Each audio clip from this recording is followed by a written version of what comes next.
थोड़ा सा क्रम बदलते हुए और इसमें आदरणीय आचार्य जी को आमंत्रित करता हूं कि आप आए और अपना जो विषय है उसको उपस्थापन करें।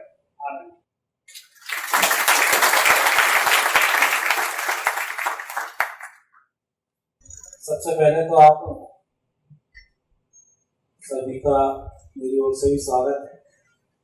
आप विद्यार्थी हैं और निश्चित रूप से कुछ नया जानने के लिए ये एक समय होता है जिसमें कि हम बहुत कुछ सीखना चाहते हैं और सीख कर आगे भी बढ़ना चाहते हैं, क्योंकि पढ़ाई एक ऐसा विषय है कि व्यक्ति को यदि जागरूक होना है तो शिक्षा का उससे निश्चित रूप से पाला पड़ेगा। तो जब पाला पड़ेगा तो पहला आश्रम है, तो वही आश्रम कम से कम पाठशालाओं से शुरू होता है और हम उस आश्रम के माध्यम से ही बहुत कुछ सीख कर जाते हैं। और जो हमारे सपने बचपन में बनते हैं, फिर बड़े होकर कुछ और बनते हैं, एक अगले आश्रम में कुछ और बनते हैं, उन सब सपनों को हम पूरा करते हैं। लेकिन इन सब सपनों को पूरा करने में पढ़ाई का एक बड़ा विशेष योगदान होता है और हम अपने अपने स्तर पर पढ़ाई करते हैं। आज हम देखते हैं कि हमारी जो संस्कृति है, ये संस्कृति का पिछले 1,500-2,000 वर्षों में काफी ह्रास हुआ है।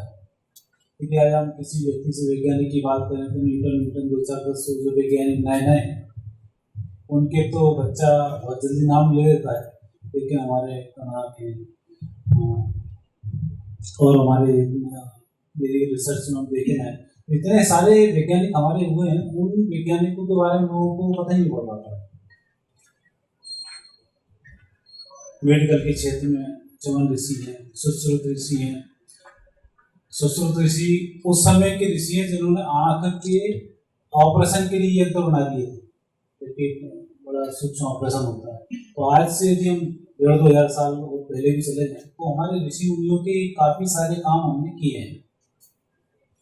विदेशी संस्कृति आई, इन्होंने हमारे धर्म ग्रंथों की चोरी की, उसकी बात फिर काफी सारे रिसर्च हुए।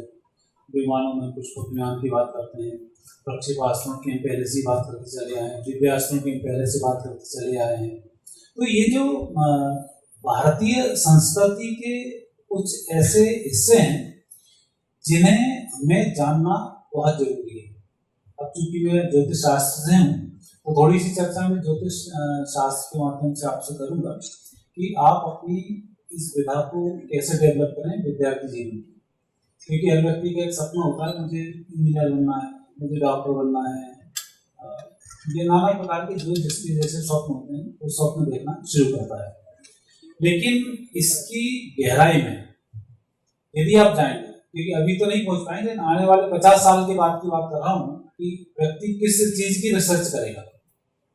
वो रिसर्च होगी सत्वगुण, रजोगुण, तमोगुण। क्योंकि आप किसी भी फील्ड में चले जाएं आपको इन 3 गुणों से पाला पड़ना है। यदि हम विज्ञान के क्षेत्र में चले गए, विज्ञान का एक क्षेत्र है, जैसे हम टेलीफोन में चले गए, तो पहले पत्र लिखना हमारी संस्कृति थी, तो हमारा सत्वगुण है। टेलीफोन हमारी प्रगति है तो ये हमारा रजोगुण है, और मोबाइल हमारी विकृति है, ये हमारा तमोगुण है। जब आप उन चीजों में जाएंगे, एक चीज का हम अच्छा उपयोग करते हैं, देश दुनिया के लिए काम करते हैं, प्रकृति के लिए हम काम करते हैं, तो वो फिर सत्वगुण में आते हैं। एक का व्यक्तिगत हम फायदा सोचते हैं, उससे धन लाभ अर्जन की बात करते हैं, तो वो फिर रजोगुण में आता है। और एक डिस्ट्रॉय के लिए हम काम करते हैं, नेगेटिव मानसिकताओं से काम करते हैं, वो फिर तमोगुण में आता है।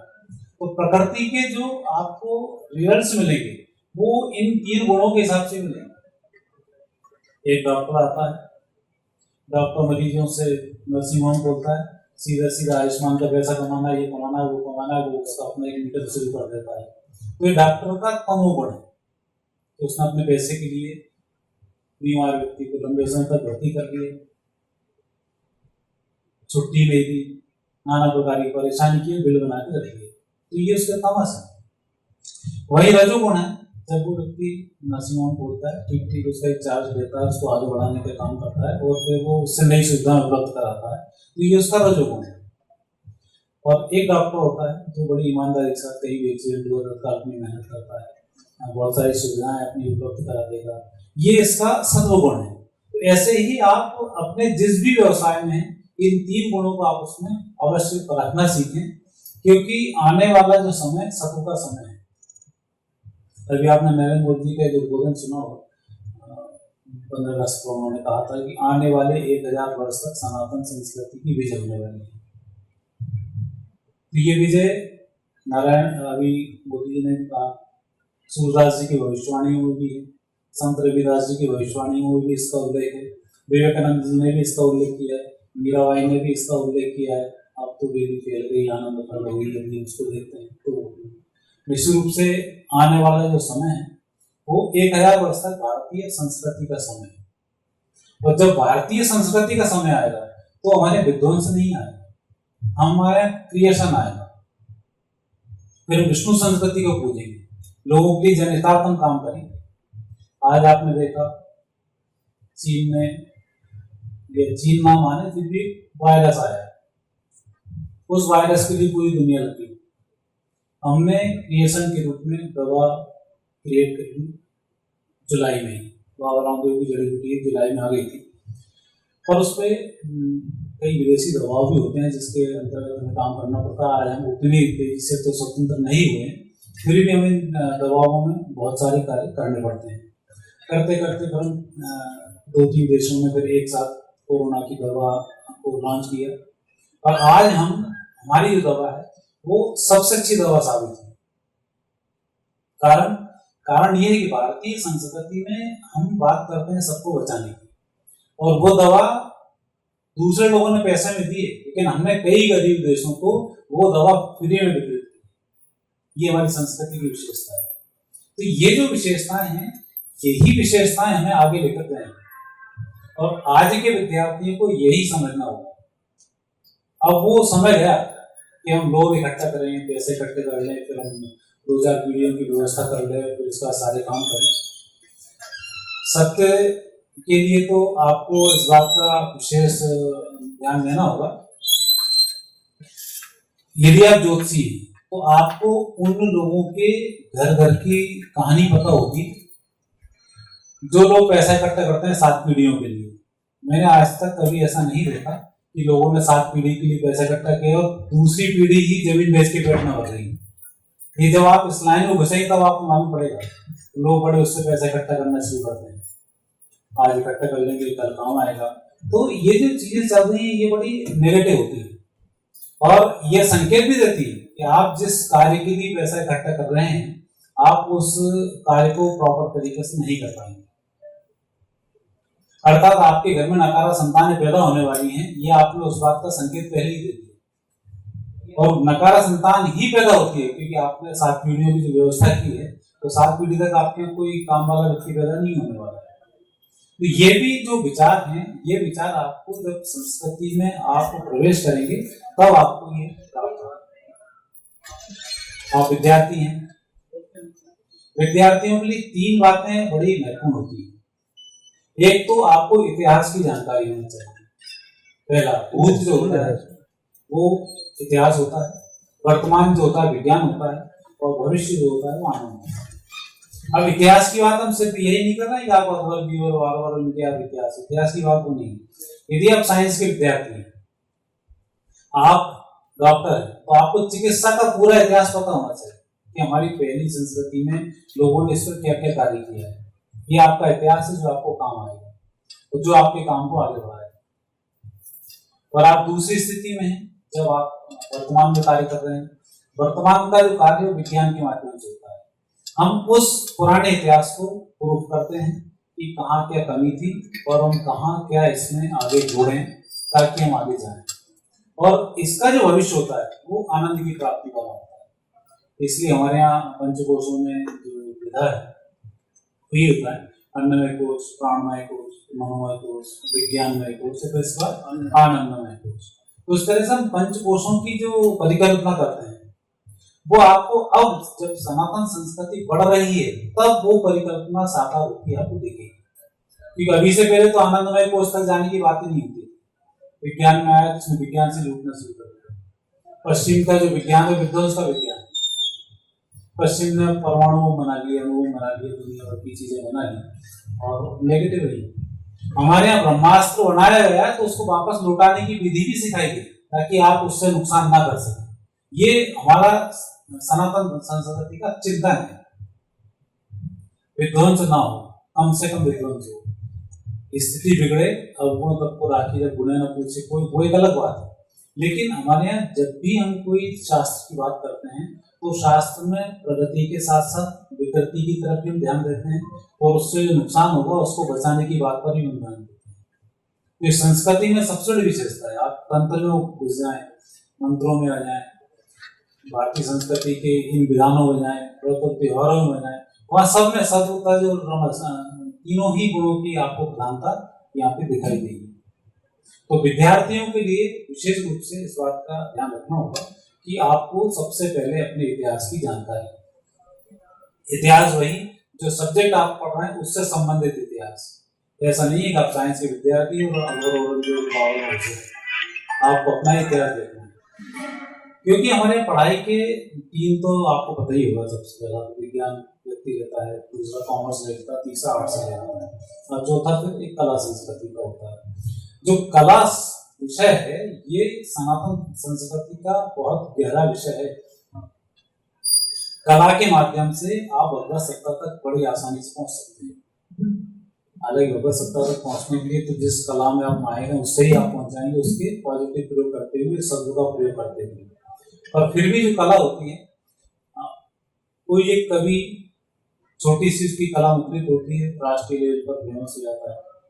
एक आर्टिस्ट है, छोटी सी उसकी कोई पेंटिंग आई, बहुत अच्छे से चली गई, उसमें राष्ट्रीय स्तर पर फेमस हो जाता है। तो उस कला से आप बहुत जल्दी ऊपर तो बढ़ जाओगे, लेकिन वहां मेंटेन कैसे करोगे, उसकी कला आपको इस विद्यार्थी जीवन में सीखनी होगी। लोग से आपको वहां से दूर जाना होगा, सत्य की यात्रा आपको करनी होगी, तब जाकर कहीं आप वहां पहुंच पाओगे। क्योंकि ज्योतिष शास्त्र जो व्यक्ति का अध्ययन करता है, वो व्यक्ति का अध्ययन ज्योतिष शास्त्र ऐसे नहीं करेगा कि आप बड़े कलेक्टर के लड़के हैं तो आपके बारे में भविष्यवाणी बहुत अच्छी होने लग जाएगी। तत्काल जोशी देखेगा कलेक्टर है, इसका क्या क्या गलत किया होगा उसका रीडिंग करेगा, उस गलती से उसको कैसी संतान प्राप्त होगी उसकी रीडिंग करेगा, फिर संतान की भविष्यवाणी करेगा। तो आपके कर्मों के अनुसार आने वाले समय में आप कैसे पैदा होने वाले हो, आपकी संतान कैसी पैदा होने वाली है, ज्योतिष उसकी गणना पहले से शुरू कर देता है। वो कभी भी आपकी कुंडली देखकर, कभी आपके पैसे को देखकर, कभी आपके रुतबे को देखकर ये बातें नहीं करेगा। तो इसकी अब आने वाले समय में आपको बहुत जरूरत पड़ने वाली है। हमारे प्रधानमंत्री बार बार बहुत अच्छी बात करते हैं, राजनीति में वो व्यक्ति आए जिसको फुल टाइम राजनीति करनी है। तो वो समय गया कि धंधा भी करना है, नौकरी भी करनी है और राजनीति भी करनी है, वो सब खत्म। अब आप जिस चीज के मास्टर हैं उस चीज में आप घूम नहीं सकते। और ज्योतिष शास्त्र भी यही बात करता है और गीता भी यही बात करती है, 100 धर्म में जियो। 100 धर्म का मतलब जाति संप्रदाय भेद से नहीं है। यदि आप डॉक्टर हैं तो आपको डॉक्टर का धर्म है, क्या धर्म है उसके अनुसार आपको जीना है। टीचर है, आपका टीचर का क्या धर्म है, आपको उसके अनुसार जीना है और उसी से आपको सारे काम करने हैं। जीवन यापन तो आपका कोई भी कर लेगा, जानवरी अपने जीवन यापन को कर ही लेते हैं, लेकिन देश को लेकर, देश की संस्कृति को लेकर, परिवार को लेकर, इन सब चीजों का मिश्रण करते हुए जब कोई व्यक्ति आगे निकलता है तो फिर वो योद्धा होता है और फिर उसकी बात पूरी दुनिया मानना शुरू करती है। तो जब दुनिया बात मानना शुरू करती है तो फिर सनातन संस्कृति की जय जय होने लग जाती है। तो आज आप जो भी मेहनत करें, जो भी सारे काम करेंगे, इसमें सनातन संस्कृति के इन मूलभूत जो सिद्धांत हैं, उन सिद्धांतों को आपको बीच में जरूर रखना पड़ेगा। मोदी जी बात करते हैं स्किल डेवलपमेंट की बात करते हैं, अब वो बात करते हैं खादी की बात करते हैं। खादी की बात से सिर्फ यही नहीं कि हमें खादी की बात सोचना है, खादी की बात कर रहे हैं मतलब आपके जो लघु उद्योग है, जो आपके घर के उद्योग है, उन धंधों को बढ़ाना। उसमें हमारे खिलौने भी आ जाते हैं, उसमें हमारा अनाज भी आ जाता है, उसमें हमारा फूड भी आ जाता है। तो हमें उस तरीके से इसके पूरे प्रयास करने होंगे कि हम उन सब चीजों को साधते हुए आगे बढ़ें और अपने जो मन की इच्छाएं हैं, इन इच्छाओं को पूरा कर सकें। अभी तक तो ऐसा होता था, पिता ने बोल दिया इंजीनियर बन जाओ, इंजीनियर बन गया, उसकी नौकरी जैसे तैसे लग गई, सारे काम कर लिए। पर अब वो समय नहीं रहा। इंजीनियर भी इतने सारे पढ़े हुए हैं, डॉक्टर भी इतने सारे पढ़े हुए हैं। अब आपके अंदर जो एक भावना है कि हम क्या करना चाहते हैं, कैसा करना चाहते हैं, आपको यहाँ पर वो डेवलप करना होगा और उसके अनुसार आपको फिर फलों की प्राप्ति होगी। और यदि मैं इसको ज्योतिष के अनुसार जोड़ना चाहूँ तो ज्योतिष तो एक ऐसा विषय है जिसके बारे में तो कहा जाता है विज्ञान की उत्पत्ति ज्योतिष से हुई, वो कारण है। ज्योतिष वेद की एक शाखा है और उसके अनुसार ही चक्षु जैसे उद्बोधन में कहा, तो ज्योतिष से कोई चीज छिपी नहीं होती है, हर चीज बाहर आती है। लेकिन आज हमारे पास जो ज्योतिष है वो बड़ा टूटा फूटा है, उस पर भी बहुत सारे रिसर्च होने बाकी है। उस पर भी यदि आप लोग एस्ट्रोनॉमी पढ़े और फिर ज्योतिष लाइन में आप उतरे हैं तो उसमें बहुत सारे आपको स्कोप दिखाई देंगे और उसके माध्यम से भी आप देश की सेवा कर सकते हैं, दुनिया की सेवा कर सकते हैं। क्योंकि अभी पूरी दुनिया में इतनी विकृति आ गई है, उस विकृति से पार पाने के लिए या तो डॉक्टरों का सहारा लेते हैं या मेंटल हॉस्पिटलों का सहारा लेते हैं और या फिर सुसाइड करने का सहारा लेते हैं। इसके अलावा उनके पास कुछ बचे ही। जैसे तैसे मोदी जी ने मेहनत की, मेहनत करने के बाद योग दिवस को मनवाया। अब योग के माध्यम से कहीं ना कहीं वो अपने मानसिक रोगों को ठीक करने की तरफ आगे बढ़ रहे हैं, अपने मन को शांत करने की तरफ आगे बढ़ रहे हैं और योग विधा को अपना रहे हैं। आज पूरी दुनिया में योग की बहुत सारी कमी है, योग शिक्षकों की बहुत कमी है, उसमें आप अपने करियर को बना सकते हैं। और ये जो योग विधा है, ज्योतिष विधा है, ये भारतीय संस्कृति की अन्य विधाएं हैं, ये सब भगवत सत्ता तक पहुंचाने की विधाएं हैं। इनमें अकेला ऐसा नहीं है कि आप योग कर लिया तो चले गए। आज भी जब आप टीवी पर बहुत सारी हीरोइन आजकल आ गई हैं जो चित्रित तो कहीं कोई गवर्नमेंट फिल्मों के लिए है, कहीं किसी के लिए है, तो वो योग सिखा रही है। ऐसे व्यक्तियों से आप योग सीखोगे तो आपके अंदर उनका जो अंतर मन का गुण है वो आपके अंदर आ जाएगा। इसलिए योग भी आपको ब्रह्मचारियों से सीखना चाहिए, जो अच्छे व्यक्ति हैं जिनका आचरण सही है उनसे सीखना चाहिए। अन्यथा गुरु का लक्षण शिष्य में पहुंचते देरी नहीं लगती, उसको पता भी नहीं पड़ता है कि उसके अंदर ये विकृति कहाँ से घुस गई। तो आपको भारतीय संस्कृति में इस बात का बिल्कुल उल्लेख मिलेगा कि हमें किस व्यक्ति को फॉलो करना है। कई लोग देखे मैंने बचपन जब प्रेगनेंट जो महिलाएं होती है, बड़े बच्चे गोरे गोरे होना चाहिए तो अंग्रेजों के फोटो लगा लगा के बैठ जाती है कि हमें गोरे बच्चे चाहिए। लेकिन जिसका आपने फोटो लगाया उसका आचरण भी देख लो, बड़ा होने के बाद वो क्या बना है, चोर चक्का बना है या क्या काम कर रहा है, क्योंकि जो आप देख रहे हो वही आपका बच्चा बन जाए। इसलिए हमारे कहा है कि रामकृष्ण के फोटो लगाओ, विवेकानंद के फोटो लगाओ, बड़े आदर्श पुरुषों के फोटो लगाओ, उनके बचपन के फोटो मिल जाए बहुत अच्छा है। नहीं तो बड़े का लगाओ तो भी बचपन में बच्चा वैसा ही होगा, क्योंकि उससे प्रोसेस है व्यक्ति का, बचपन का चेहरा लगे, युवावस्था का लगे, बुढ़ापे का लगे। बुढ़ापे का फोटो देखोगे तो भी जैसा वो बचपन में था वैसा आपका बच्चा हो जाएगा। तो ये एक बड़ी गंभीर विषय है जिसका लोग चिंता नहीं करते कि ऐसा क्यों हो रहा है, आज हमारे बच्चे क्यों बिगड़ जाते हैं। माता आज गर्भवती है और ऊटपटांग सीरियल्स कहीं देख रही है, उन बच्चों पर एक गलत प्रभाव हो जाता है। उस गलत प्रभाव से बचने के लिए आपको प्रेगनेंसी पीरियड के जो 9 महीने होते हैं उस महीनों में हम कैसी संतान चाहते हैं उससे संबंधित पुस्तकों का अध्ययन कराना शुरू करें तो आपको वैसे लाभ मिलने शुरू होंगे।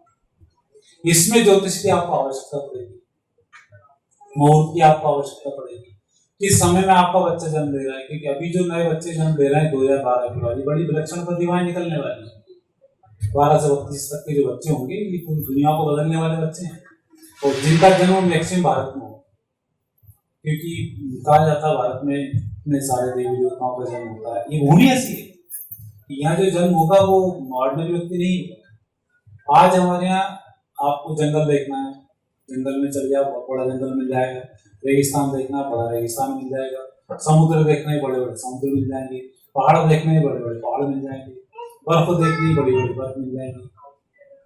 पूरी दुनिया में जो जो चीज होती है उसके सबके सैंपल आपको इंडिया में मिल जाएंगे। जबकि कई देश ऐसे हैं ठंडी पड़ती तो ठंडी पड़ती, गर्मी पड़ रही तो गर्मी पड़ रही, वहां पर ठंडी का नाम नहीं, जहाँ पानी गिर रहा है तो पानी गिर रहा है, इसके अलावा सूर्य नहीं निकल रहा है। उन सब चीजों में भारत एक ऐसी जगह है जहाँ हर चीज आपको उपलब्ध है। तो यही कारण है कि भारतीय संस्कृति की जो लोगों की विशेषता है वो सभी चीजों से ओतप्रोत होता है, वो बच्चे के अंदर इनबिल्ट होता है सारी चीजें, और इसलिए हम जल्दी तरक्की कर जाते हैं। पड़ोसी मुल्क हमारा, हम दोनों एक साथ आजाद हुए, एक दिन पहले ही आजाद हुए, और आज उसकी स्थिति देखो भीख मांग रहा है। और आज हम देखो पूरी दुनिया की दूसरी अर्थव्यवस्था बनने की पोजीशन पर पहुंच चुके हैं। तो ऐसा नहीं है कि हम ऐसे जो आगे बढ़ रहे हैं उसके लिए हमने अलग से प्रयास किया होगा। क्यों? क्योंकि हमारी भूमि के अंदर वो है कि यदि हम कोई भी बीज डालेंगे तो सही तरीके से ही उसमें उत्पन्न होना शुरू होगा। तो यहाँ का जो बीज होगा वो अपनी तरह से ही होगा। इसमें ज्योतिष की बड़ी भूमिका बन जाती है कि हम मुहूर्तों को देखते हैं, संस्कृति को देखते हैं, बहुत सारी बातों को देखते हैं, इन गंभीर बातों का हम चिंतन करते हैं। ये जो सब चिंतन है, सारी चीजें, ये सब ज्योतिष का ही एक हिस्सा होती है। उसके माध्यम से हम तरक्की करते हैं और हम उसमें आगे बढ़ते हैं। शिक्षा की हम बात करते हैं। शिक्षा में लोग सोचते हैं इंजीनियर बन गया बड़ी शिक्षा हुई, कलेक्टर बन गए बहुत बड़ी शिक्षा हुई, प्रधानमंत्री बन गया बहुत बड़ी शिक्षा हुई। ये इसमें नहीं होता है। हमारे श्लोक विद्या ददाति विनयम, यदि आप पढ़े लिखे हैं, पढ़ रहे हैं, पीएचडी कर लिया, और यदि आपके अंदर विनय नहीं है, गुस्सा आ रही है, टेंशन में रहते हैं, दूसरों का तनावग्रस्त कर देते हैं, इसका मतलब आपने पढ़ाई लिखाई की नहीं। क्योंकि विद्या का पहला सूत्र है विद्या विनय को देती है।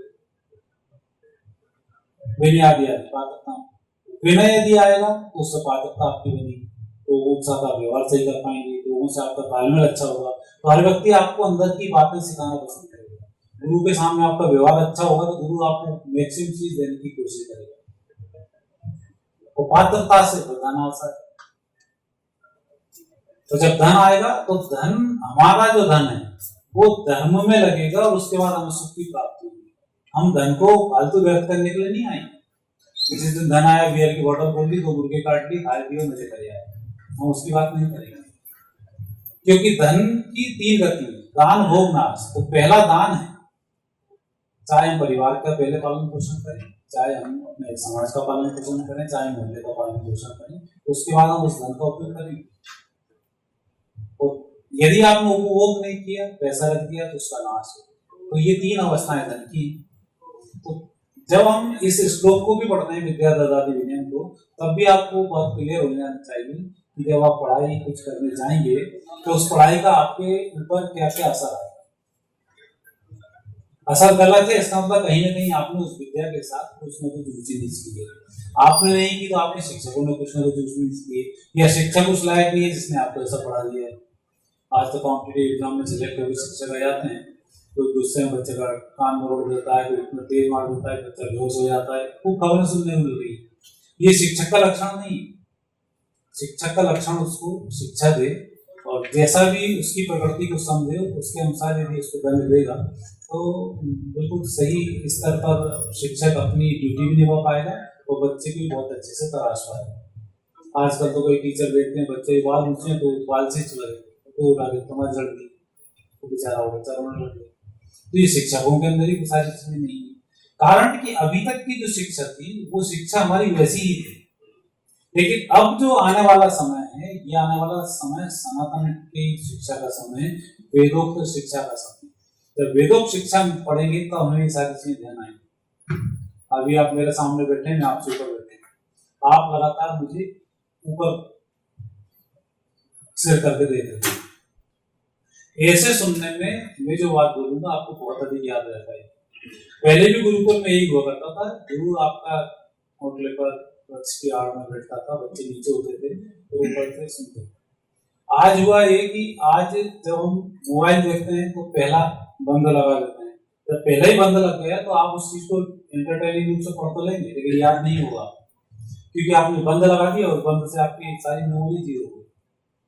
आज बच्चों की याददाश्त कम हो गई, आज बच्चों को आंखों की समस्या है, आज बच्चों को सर्वाइकल की समस्या है, आज बच्चों को कान की समस्या है। समस्या क्यों? क्योंकि आपने पहले ही बंद लगा दिया। मूल बंद लगा के बैठे हुए बैठ जाते हैं, आपका मूल बंद लगा हुआ है, तो स्पाइन के माध्यम से जो आपको ग्रहण करना चाहिए आप ग्रहण ही नहीं कर पाते। टेबल कुर्सी भी आजकल आपने देखे होंगे, अब तो खैर सही तरह से बनने लगे हैं, लेकिन बीच में इतने कड़क होते थे बच्चे की कमर दुख रही है कुछ कर रहा है, तो शिक्षक की बात सुनने के बजाय वो अपने दर्द की तरफ बैठा हुआ। आज L4 L5 बहुत सुनने में आ रहा है, L4 L5 खराब हो गया, चलते नहीं होता है, पड़े हुए पैर में दर्द आ गया। आया क्यों? क्योंकि आपकी जो शिक्षा है वो ही गलत हुई, आपको बैठना ही नहीं आता। लोग बैठे हुए बिस्तर पे पढ़ रहे हैं, तो अपने आप कमर घुटना आपकी सीधी जाएगी। तो जिस उम्र में आपकी कमर मजबूत करने का समय है, जिस समय में धनुर्विद्या सीखने का समय है, उस समय में आपकी कमर ही टेढ़ी हो जाती है। अब आप लंबे समय तक सर्वाइव कैसे कर पाओगे? जिस व्यक्ति की रीढ़ मजबूत नहीं है, उस व्यक्ति की उम्र बहुत ज्यादा नहीं होती है, घिसट घिसट कर जीना शुरू कर देता है। इसलिए हमारे पहले आपने छोटे छोटे से गेम्स देखे होंगे, जैसे लोग लंबी चलते थे, एक पैर से चक्के चला जाता, आपकी अपने आप पीठ सब मजबूत हो जाती थी कूद कूद के। आज कोई लंबी चलने वाला गेम ही नहीं, पैर से चलने वाली गेम नहीं। पहले साइकिल होती थी, आजकल बच्चा 3 पहिए जब छोटा सा होता है 3-4 साल का, तो साइकिल सीखता है, उसका सीधा स्कूटर पे आता है, उसका सीधा कार में जाता है।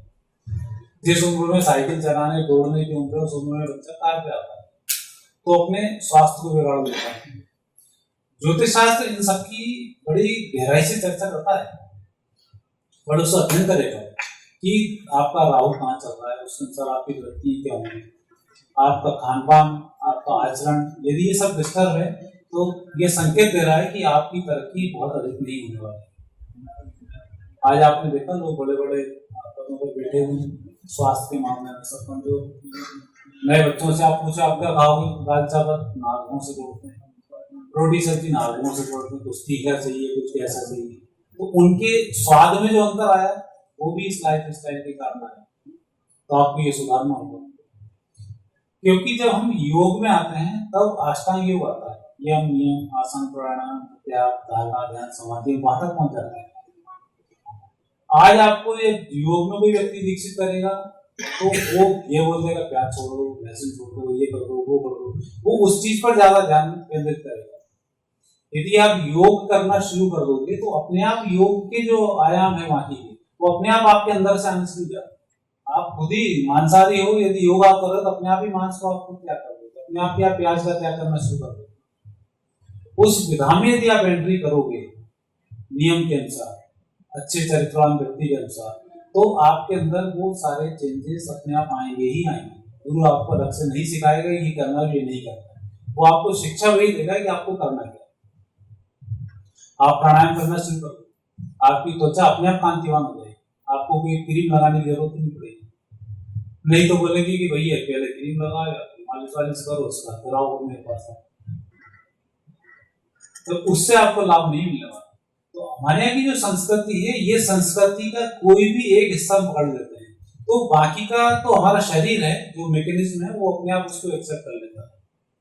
इसलिए कहा जाता है कि कोई भी एक नियम दिन में पाले, सुबह 6 बजे उठना रोकना, बाकी का पूरा दिन तो आपका शरीर अपने आप ही मैनेज कर लेगा। पूरी प्रकृति आपको सहयोग करने के लिए तैयार हो जाएगी और आप उस तरह से आगे बढ़ने लग जाओगे। उसके लिए आपको अलग से कोई मेहनत करने की आवश्यकता नहीं है, एक नियम साधो, आपका काम बन जाएगा।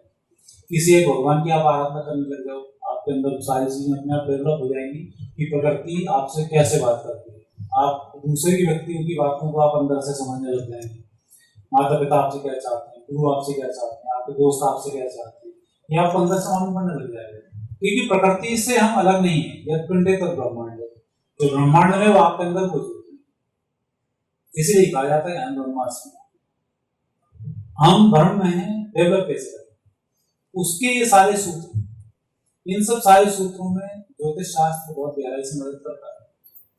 क्योंकि वो तो आधा अधूरा भी आपके पास में, इसलिए उसके बारे में कोई भी बात करने में थोड़ा सा ऐसा लगता है कि क्या होगा, ऐसे कैसे होगा। लेकिन जब आने वाले समय में अब विज्ञान का तो अंत हो चुका है, अब जितनी भी खोजें करेगा वो डिस्ट्रॉय वाली करेगा, आनंद की खोज नहीं करेगा। आनंद की खोज आएगी तो सनातन से ही आएगी, क्योंकि विज्ञान के बाद फिर आनंद की प्राप्ति होती है। जब आनंद की प्राप्ति होगी तो विज्ञान के उस सुख को आप सनातन संस्कृति के अनुसार भोगोगे तो आपको आनंद आएगा। नहीं तो आज आपने मारुति ले ली, कल फिर आपको हुंडई की गाड़ी चाहिए, परसों मर्सिडीज चाहिए, नरसों बोर्ड चाहिए, तो वो आपका लोभ कभी खत्म होने वाला नहीं है। आनंद की प्राप्ति आपको मारुति में भी हो जाएगी और सुख की प्राप्ति आपको बड़ी से बड़ी गाड़ी में भी नहीं होगी, लेकिन आपका लगातार लोभ बढ़ता चला जाएगा। तो उस संस्कृति के माध्यम से हम संतुष्ट होना सीख जाते हैं और हम अपनी दिनचर्या को सुधार कर, अपने कार्यों को सही करके हम सारी चीजों को सुधार करते हैं। मेरे पास कई लोग आते हैं, माता बोलती है बच्चा शराब पीता है, जुआ खेलता है, ये करता है। यदि हम उसको बताते हैं ये नियम साध दो, कुछ दिन बाद वो लोग रिजल्ट लेके आते, 4 महीने बाद नहीं उसमें अंतर आना शुरू हो। एक ही चीज को ही बता दो जो उसके मन के अनुरूप हो। 12 बजे उठता है ना, 12 बजे उठना, एक मतलब 12 बजे उठना शुरू कर देगा तो फिर उसमें चेंजेस अपने आप आएंगे, फिर धीमे धीमे अपने आप 6 बजे जाएगा, क्योंकि शरीर तो उसका बना प्रकृति से ही है ना। तो जब प्रकृति से कोई चीज बनेगी तो प्रकृति अपने आप आनंद की प्राप्ति विज्ञान तक पहुंचाकर अपने आप करा देगी, कि भगवान का जो स्वरूप है वो आनंद का स्वरूप है। जब व्यक्ति आनंद में आता है तो उसको भगवत सत्ता का एहसास होने लग जाता है। इसमें ज्योतिष शास्त्र बहुत मदद करता है। ज्योतिष के संबंध में बहुत सारे सूत्र हैं जिनसे कि आपको पता पड़ सकता है। जैसे वृक्ष है, वृक्ष के तने का जब अध्ययन करते हैं तो आपको बॉटनी विद्यार्थी होंगे, आपको पता होगा कि वृक्ष के तने में जितनी लेयर होती है जितनी उसकी उम्र एक तो देखी जाती है। दूसरा, इस वृक्ष के तने के अंदर यदि किसी वर्ष पानी बहुत अधिक रहा होगा तो उस वलय में थोड़ी सी मोटी वलय बन जाती है। सूखा अधिक रहा होगा तो उसकी जो वलय बड़ी पतली बन जाती है। तो ऐसा आप प्रति वर्ष उस तने को काटकर अंदाजा लगा सकते हैं किस वर्ष पानी वर्षा होगा, किस वर्ष धूप पड़ी होगी और किस वर्ष सूखा आया होगा। आप उस वृक्ष के तने को काटकर अंदाजा लगा सकते हैं। और हर 11 वर्ष के बाद इस वृक्ष के जो तना होता है उसके अंदर वलय एक मोटी बन जाती है। और वो जो मोटी वलय बनती है वो सूर्य पर होने वाले विस्फोट के कारण होती है।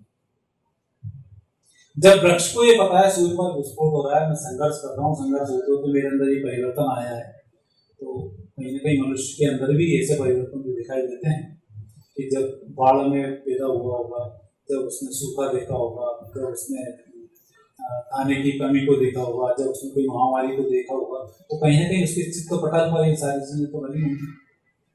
और जब ये चीजें बनी हैं और इनका असर हो रहा है तो निश्चित रूप से ज्योतिष से प्रूफ है कि आपके अंदर कुछ जो चेंज आ रहे हैं वो निश्चित रूप से चेंजेस सही है।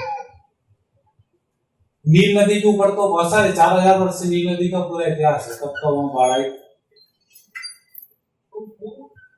उस इतिहास में देखा जाए जो एक रिसर्च सामने आए, वहां पर हर 90 वर्ष में नील नदी पर परिवर्तन पाया गया। ज्योतिष शास्त्र बोलता है 90 वर्ष में सूर्य बूढ़ा हो जाता है, फिर 10-20 वर्ष तक फिर वो अपने आप को साधता है, उसका फिर जवान होना शुरू होता है। आप देखेंगे हर 45 वर्ष के बाद दवाओं की कमी होने लग जाती है, लोग स्वस्थ होने लग जाते हैं, बीमारी कम से कम होती है, और फिर 45 वर्ष बाद फिर बीमारी बढ़ जाती है। आज का समय बीमारी का समय है, लेकिन 2030 के बाद स्वास्थ्य का समय शुरू हो जाएगा। 2030 के बाद ये बीमारी नहीं रहने वाली है, जितने डॉक्टर से सब घर बैठने वाले हैं, खाली छोटी छोटी बीमारी रह जाएंगी और व्यक्ति अपने आप मजबूत होने लग जाएगा। ये जो समय का परिवर्तन है ये अपने आप में बड़ा महत्वपूर्ण होता है। और सूर्य में जब परिवर्तन होता है तब हमारी प्रकृति में परिवर्तन होता है।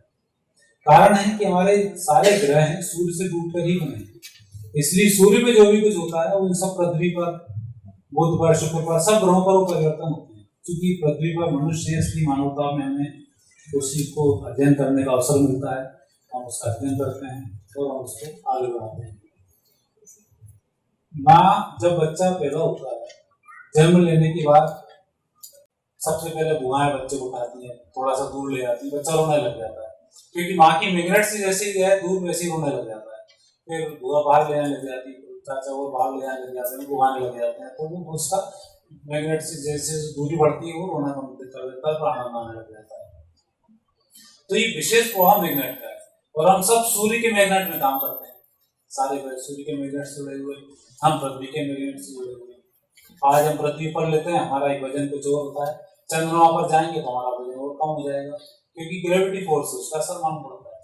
और जो ग्रेविटी फोर्स है ये हमारे शरीर के अंदर वर्क करता है, और यही हमें कैसे कार्य करना है, कैसे हमने काम किए उसके अनुरूप हमारा अगला जन्म प्रदान करता है। आज का कर्म कल का भाग्य होता है, ये ज्योतिष शास्त्र का मेन सूत्र है। ज्योतिष शास्त्र ऐसा नहीं बोलेगा कि आपकी शादी के लिए ज्योतिष शास्त्र बना हुआ है, कब मर जाएंगे, कब नौकरी लग जाएगी। ज्योतिष शास्त्र इसके लिए नहीं बना है, ये तो उसके छोटे छोटे हिस्से हैं। कोई ज्योतिष में थोड़ा सा उतर आएगा बता देगा, पर ज्योतिष की मुख्य जो उत्पत्ति है वो आपके कर्म के सिद्धांत को बनाने के लिए, भगवत सत्ता को प्राप्त कराने के लिए, ये उसका मूल स्वभाव रहा है, उसके अनुरूप हमें उस चीज की प्राप्ति होती है। तो ज्योतिष शास्त्र की मुख्य जो उत्पत्ति है वो यही है कि क्योंकि वेद का अंश है, तो वेद का कोई भी वाक्य ऐसा नहीं जो भगवत सत्ता से ना मिलाता, ये वेद की विशेषता है। आपकी आत्मा का जन्म हुआ, आत्मा को काम सौंपे गए, एक जन्म में पूरा करो, 2 में करो, 10 में करो, काम करके ही आपको लौटना पड़ेगा। एक से रावण पैदा होता है, रावण सुधरता हुआ राम बन जाता है, एक से राम पैदा होता है, बिगड़ता हुआ रावण बन जाता है। तो ये जो प्रकृति है वो उस तरह से वर्क करती है। एक वृत्तासुर राक्षस हुआ है, उसकी चतुश्लोक की 4 श्लोक हैं जो भागवत के बराबर पुण्य प्रदान करते हैं। वो वृत्तासुर राक्षस ही ऐसा था, इंद्र जब लड़ने पहुंचा, इंद्र उसका सामना ही नहीं कर पाया। तो वृत्तासुर राक्षस ने कहा, भाई तेरी विजय निश्चित है, भगवान तेरे साथ में, मैं तो राक्षस को कहूँ मरना मुझे निश्चित है, तो तू भैया डिटरमाइंड होकर लड़ना शुरू कर। उसने चतुश्लोक की उसको बताई, भगवत सत्ता का उसने वर्णन किया उस राक्षस, और आखिरी में इंद्र उसको हराता है और चला जाता है। तो ये एक वृत्ति है जिसको बोलना चाहिए। वो वृत्ति चाहे राक्षसी भाव में आए, चाहे हमारे देव भाव में आए, वो वृत्तियां डेवलप होना चाहिए। दधीची हमारे अब आज लोग बॉडी डोनेशन की बात करते हैं, वो एक ऋषि ऐसे थे जिसने बॉडी डोनेशन उस समय की भारत संस्कृति को बचाने के लिए। तो ये कितना बड़ा होगा, आज लोग बोलते हैं अभी से शुरू हुआ है तो बॉडी दान देहदान करने का काम। देहदान दधीची पहले कर चुकी है, अंगदानों का हमारे बहुत पहले से ज्ञान चला, जिसकी हम आज बात करते हैं। तो इन सब जो संस्कृति है, ये सब संस्कृति है ज्योतिष के गंभीर हिस्सों में से निकली है। तो इसलिए ज्योतिष की जो उत्पत्ति हुई है वो भगवत सत्ता से मिलाने के लिए हुई है। वही एक ज्योतिषी था जो प्रेत बन गया था, पीपल कीकर के पेड़ के ऊपर था, जिसने तुलसीदास जी को भगवान राम के दर्शन करा दिए, हनुमान जी से उसने मिलवा दिया। तो ये ज्योतिष का मूल सिद्धांत है। जब आप उस पर अंदर प्रवेश करेंगे तो ये सारी चीजें आपको निकल कर सामने आएंगी। आप कैसे किसी चीज का सामना करें, ये ज्योतिष से आप बहुत अच्छे से सीख पाएंगे, क्योंकि ये एक ऐसी विधा है, बड़ी गोपनीय विधा है कि हर चीज के रहस्य बोलती है। आज आप किसी व्यक्ति पर कैसे विजय सिद्धि प्राप्त करनी है, ये ज्योतिष आपको बड़े आसानी से बता सकता है। ग्रह नक्षत्र आपको बता सकता है कि किस समय में हम क्या करेंगे तो हमें क्या लाभ मिलेगा। सीता जी का जो हरण हुआ था, बड़ा भूत देख के तो रावण आया था, लेकिन लक्ष्मण जी समझ गए थे कि कुछ ना कुछ गलत हो सकता है। उन्होंने लक्ष्मण रेखा खींचने से पहले सीता जी का काफी टाइम बातचीत करने में ही निकाल दिया, बचा कुचा टाइम उसने लक्ष्मण रेखा खींचने में निकाल दिया। खाली 2 घड़ी के लगभग बची थी, वहां से गए और उस बीच में रावण का आना हुआ, सीता जी संवाद करना हुआ। तो उस मुहूर्त में अपहरण नहीं करवाए जिस मुहूर्त के लिए आए, गलत मुहूर्त में अपहरण कर लिया तो उनका नाश हो। तो ये मुहूर्त की अपनी एक विशेषता होती है। आपने देखा हो कौन से मुहूर्त में क्या काम करें, कैसे करें, लाभ होते हैं। ये ज्योतिष से बड़ा आसानी से निकलता है। तो हमें इन सब चीजों का अध्ययन करने में, मैं यही नहीं कर रहा कि हर काम आप ज्योतिष से करें, ये तो आप बहुत बड़े लकीर का फिकीर हो जाएंगे। उसको ध्यान में रखते हुए, उसकी जो चीजें बनाई हैं उन सबको ध्यान में रखते हुए यदि हम आगे बढ़ेंगे तो लाभ मिलेगा। आज हमारे मोदी जी हर बात करते हैं, देश की तरक्की की बात करते हैं। आज वो व्यक्ति 2047 की बात कर रहा है, जब 100वां वर्ष मना रहे होंगे तो हमारी स्थिति क्या, मतलब उस व्यक्ति का फील्डिंग वर्क तो 2040 तक का तो कंप्लीट कर ही लिया होगा। ये उनकी एक विशेषता है। तो ये व्यक्ति जिस तरह से आगे बढ़ रहा है, लगता है भगवत सत्ता का एक व्यक्ति है जो कहीं ना कहीं सब चीजों को लेकर आगे बढ़ रहा है। जबकि दूसरे लोगों से पूछो तो उनका भी तो विपक्ष के नेता बनने के लिए तैयारी कर रहा है, तो वो दुनिया के नेता की तैयारी कर रहा है, विपक्ष के नेता बनने की तैयारी कर रहा है, 52 सीट का इंतजार कर रहा है, दुनिया को मिलाने की बात कर रहा है। तो ये कैसे आया, ये चेतना है। और ये जो चेतना बलवती होती है यही भगवत सत्ता से मिलाती है, और जिसकी चेतना जितनी बलवती होती है वो उतनी तरक्की कर जाता है। तो इन सब चीजों में जो सबसे बड़ा महत्व है ये चेतना का महत्व है। इसलिए आज मोदी जी कुछ भी छोटा सा मिशन लेते हैं वो मिशन पूरा हो जाता है। आज आपने चंद्रयान देखा, चंद्रयान सफल हुआ, पहले सबको चंद्रयान की सफलता की बहुत बहुत बधाई, ये तो देने भूल गए आदमी माइक के चक्कर में। इतने की 600-700 करोड़ की हमारे फिल्में बनती है, 1,000 करोड़, और उसके आधे पैसे में चंद्रयान हमने सफल कर दिया। ये मोदी जी का एक काम है। मंगल मिशन पूरी दुनिया में सबसे सस्ता हमारा है। किस व्यक्ति का कैसा संकल्प है, तो देव योनि का जो व्यक्ति होता है, देवलोक का जो व्यक्ति होता है, जिसका चित्त सही होता है, जिसकी चेतना बलवती होती है, वो जो संकल्प लेता है वो संकल्प सही समय पर पूर्ण हो जाता है। और शिक्षा का मेन उद्देश्य आपकी चेतना को जागृत करना। भगवान के अंदर चेतना है, वो चींटी के पैरों की आवाज को सुन लेते हैं, और हमारी चेतना नहीं है तो हमारे पड़ोसी में पिताजी बीमार पड़े और पिला रहा हूँ, चाय पिला दे बेटा, पानी पिला दे, हम उसको नहीं सुनते। ये हमारे चेतना का अभाव है। जब इतनी चेतना हमें नहीं है कि हम पड़ोसी की आवाज सुन सकें, पड़ोसी कैसे करा रहा है उसको सुन सकें, कुत्ता रो रहा है तो कुत्ता चिल्ला रहा है, कुत्ता भौंक रहा है, कुत्ता बोल रहा है, उसको नहीं समझ पा रहे हैं, तो ये हमारी चेतना की कमी है। इस सब कमी को हम पूरा करने के लिए इन भारतीय संस्कृति के, सनातन संस्कृति के इन सब चीजों का हम सहारा लेते हैं और हम उसके थ्रू आगे बढ़ते हैं। मोदी जी आज छोटी सी बात होती है उसको लेके आगे बढ़ जाते हैं।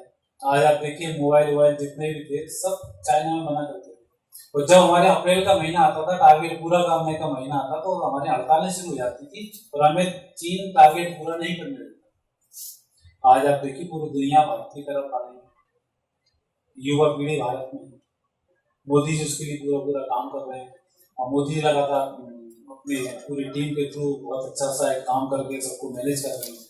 हमको इन सब चीजों का फायदा उठाना भी आना चाहिए, ये भी हमें शिक्षा से मिलता है। हम किसी भी क्षेत्र के हीरो हैं, हमें उस क्षेत्र में अपना भविष्य तलाशना होगा और हम उसी में आगे बढ़ जाएंगे। आज मेरे पास कई इंजीनियर आते हैं क्योंकि आज पढ़ाई बड़ी आसान है, योग्यता व्यक्ति की ITI की, पिताजी ने पैसे भर के उसको इंजीनियर बना दिया, अपना ITI कराना, इंजीनियर करा। इंजीनियर मेरे पास आता है, मैं कौन सा जॉब करूँ, और जॉब करूँ, उसको बता दिया इस समय जॉब लग जाएगा, जॉब लग गया, 6 महीने बाद फिर चला था, प्रमोशन नहीं हो रहा, परेशानी आ रही मेरे।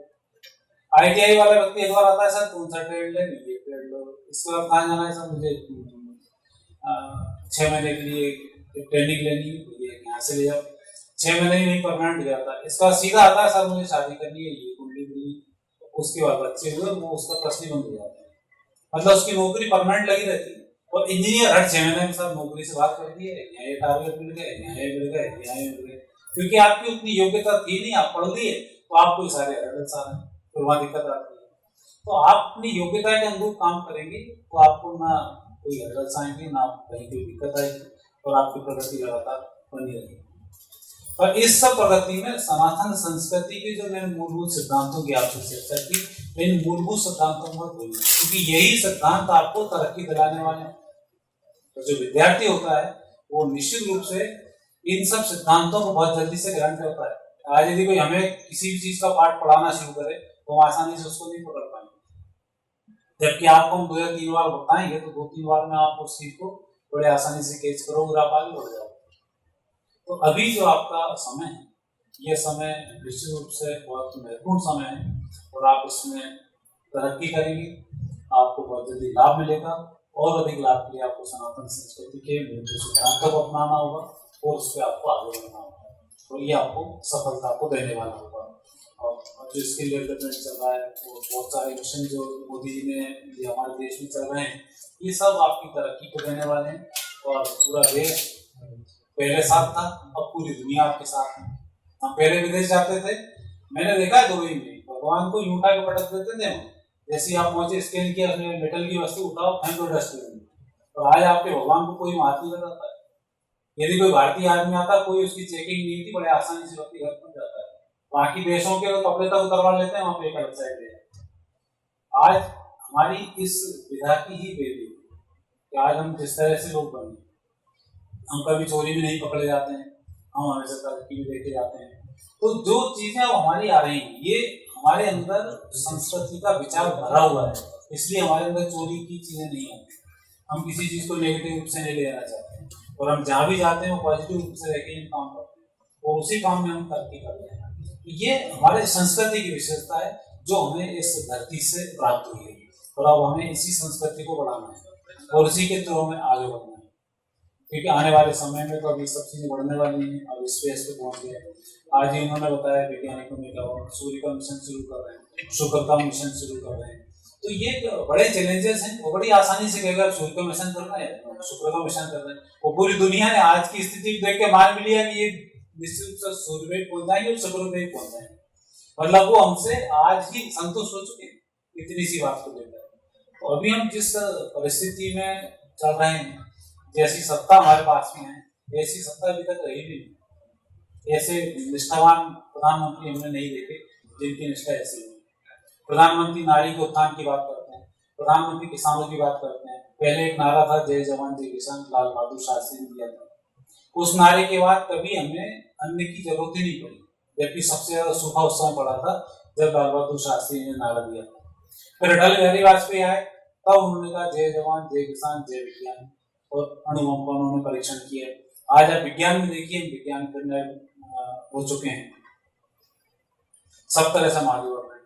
नारियों की हम बात करते हैं, किसानों की हम बात करते हैं। हमारे शिवराज जी ने आप देखिए नारियों के लिए कितना अच्छा किया। आज मध्य प्रदेश की जो लड़की हैं बहुत अच्छे से आगे बढ़ रही, सारे काम हो रहे हैं, उनके लिए सुरक्षा सुविधा प्रदान हो रही है। शिवराज जी ने यहाँ की जो खेती को जिस तरह सुन्नत बनाया है, काबिल तारीफ।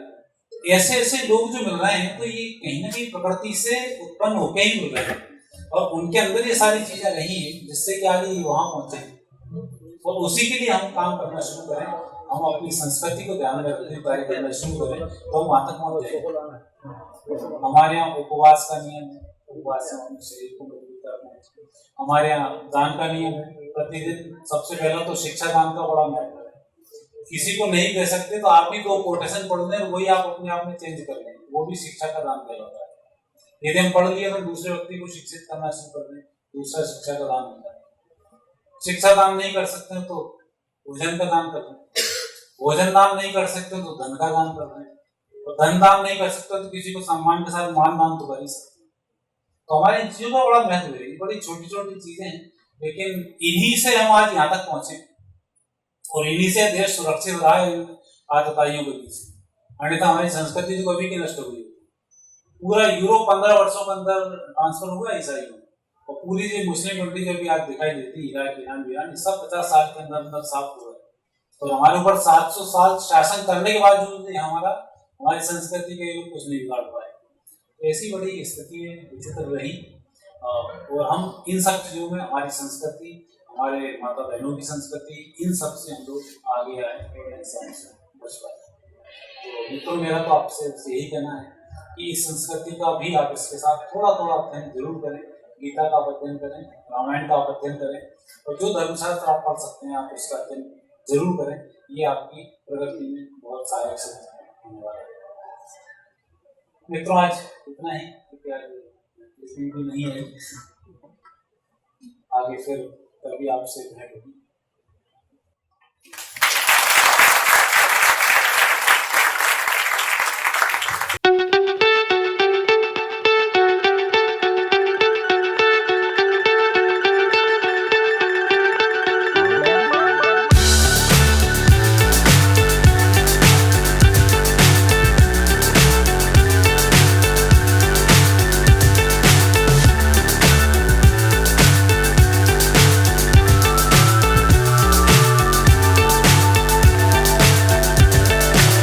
So high I'm hypnotized. What's up is down, what's left is right. Chasing stars and holding you. I can't see the end, but we'll see it through.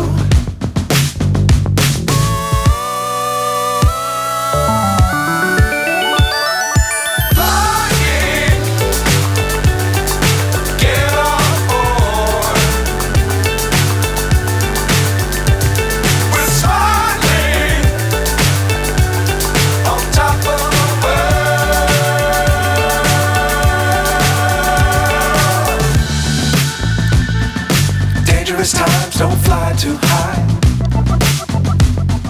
Be sure to keep the ground in sight.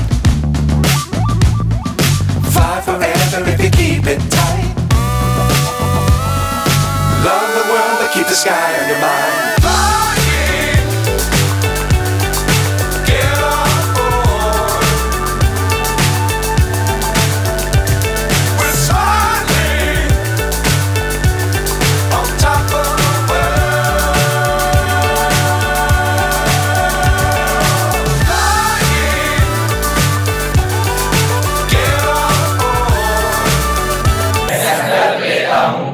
Global warming एवं climate change के प्रति अधिकाधिक जागरूकता लाने हेतु प्रयास करूंगा। प्रयास करूंगा एवं प्रकृति के साथ सह अस्तित्व के सिद्धांत को अपने जीवन का अभिन्न अंग बनाऊंगा। जय माता की जय।